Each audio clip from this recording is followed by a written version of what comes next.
ये आकाशवाणी जयपुर अजमेर है। अब आप रितिका गुप्ता से झुंझुनू जिले की चिट्ठी सुनिए। इसके लेखक हैं संदीप केडिया। जिले में इन दिनों तेज गर्मी पड़ रही है। बढ़ते तापमान और लू के मद्देनजर चिकित्सा विभाग ने कई इंतजाम किए हैं। मुख्य चिकित्सा अधिकारी डॉक्टर छोटेलाल गुर्जर ने बताया कि सभी सरकारी अस्पतालों में लू और तापघात के मरीजों के लिए बेड आरक्षित किए गए हैं।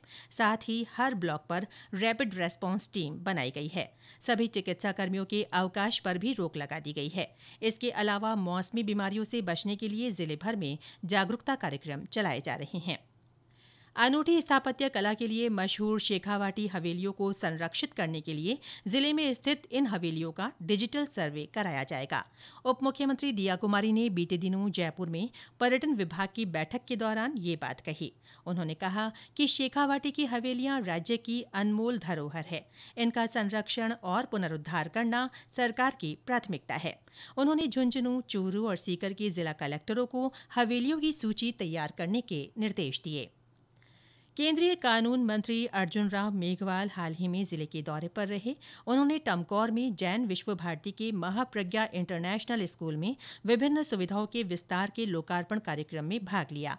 उन्होंने कहा कि देश भर की अदालतों में लंबित मामलों के निपटारे के लिए alternative dispute resolution ADR mechanism तैयार किया जा रहा है। इसकी मदद से लोक अदालतों और मीडिएशन के जरिए लंबित मामलों का निस्तारण किया जा सकेगा। कार्यक्रम में शिक्षा मंत्री मदन दिलावर ने भी शिरकत की। सामाजिक न्याय और अधिकारिता मंत्री अविनाश गहलोत भी झुंझुनू दौरे पर रहे। उन्होंने पत्रकारों से बातचीत में कहा कि प्रदेश में किसी भी पात्र व्यक्ति की पेंशन नहीं रोकी जाएगी। उन्होंने कहा कि किसी वजह से फिंगरप्रिंट से सत्यापन नहीं हो पाने की स्थिति में ग्राम विकास अधिकारी और पटवारी पात्र पेंशनधारी का सत्यापन OTP के माध्यम से करवाएंगे। पिछले दिनों महिला अधिकारिता विभाग की ओर से गोद भराई कार्यक्रम आयोजित हुआ। इस दौरान गर्भवती महिलाओं को फल, मिठाई और उपहार देकर उनकी गोद भराई की गई। कार्यक्रम में गर्भवती महिलाओं को स्वास्थ्य, पोषण और खानपान से संबंधित जानकारी दी गई। विश्व ऑटिज्म जागरूकता दिवस पर झुंझुनू की सूचना केंद्र से रैली निकाली गई। रैली में ऑटिज्म से प्रभावित बच्चों को समाज की मुख्यधारा में शामिल करने का संदेश दिया गया। इसके अलावा स्वयंसेवी संस्थाओं की ओर से ऐसे बच्चों के लिए कई गतिविधियां आयोजित हुई। नवलगढ़ में सेमिनार रखी गई। इसमें लोगों को ऑटिज्म की पहचान, निदान और सुधार के बारे में जानकारी दी गई। राजस्थान दिवस साप्ताहिक महोत्सव के तहत विभिन्न कार्यक्रम हुए। इनमें महिला सम्मेलन, किसान सम्मेलन, युवा सम्मेलन और रोजगारोत्सव शामिल है। राजस्थान दिवस के दिन 30 मार्च को सांस्कृतिक संध्या का आयोजन हुआ। 31 मार्च को निवेश उत्सव रखा गया।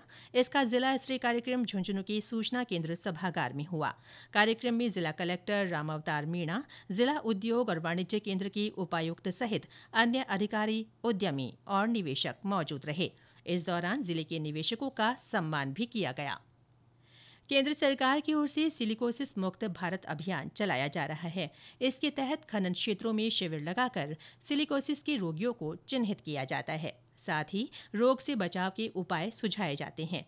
इसी कड़ी में जिले के खेतड़ी नगर में निःशुल्क जांच शिविर लगाया गया। इसमें श्रमिकों की आधुनिक मशीनों से जांच की गई। इस दौरान विशेषज्ञ चिकित्सकों की टीम ने लोगों को सिलिकोसिस से बचने के उपाय और बरती जाने वाली सावधानियों के बारे में बताया। जिले में होली, धुलंडी, शीतलाष्टमी, गणगौर, ईद उल फितर, चैत्र नवरात्र और रामनवमी के पर्व हर्षोल्लास से मनाए गए। नवरात्र के अवसर पर जिले के शाकंभरी माता, मनसा माता और जमवाय माता देवी मंदिरों में बड़ी तादाद में श्रद्धालुओं ने दर्शन किए। रामनवमी पर जिला मुख्यालय सहित अन्य स्थानों पर भगवान श्रीराम की शोभा यात्रा निकाली गई। जिला प्रशासन ने जनप्रतिनिधियों और आमजन से मिले सुझावों के आधार पर जिले में नई ग्राम पंचायतों और पंचायत समितियों के प्रस्ताव तैयार कर लिए हैं। ये सभी प्रस्ताव सार्वजनिक कर दिए गए हैं। नए प्रस्तावों के अनुसार जिले में 3 नई पंचायत समितियां गठित की जाएंगी। वहीं 70 से अधिक ग्राम पंचायतें बनाई जाएंगी। प्रस्ताव पर 6 मई तक आपत्तियां दर्ज करवाई जा सकेंगी। आपत्तियां मिलने के 1 सप्ताह के भीतर इनका निस्तारण किया जाएगा और नया प्रस्ताव 20 मई तक पंचायती राज विभाग को भेजा जाएगा। इसके साथ ही झुंझुनू जिले की चिट्ठी समाप्त हुई।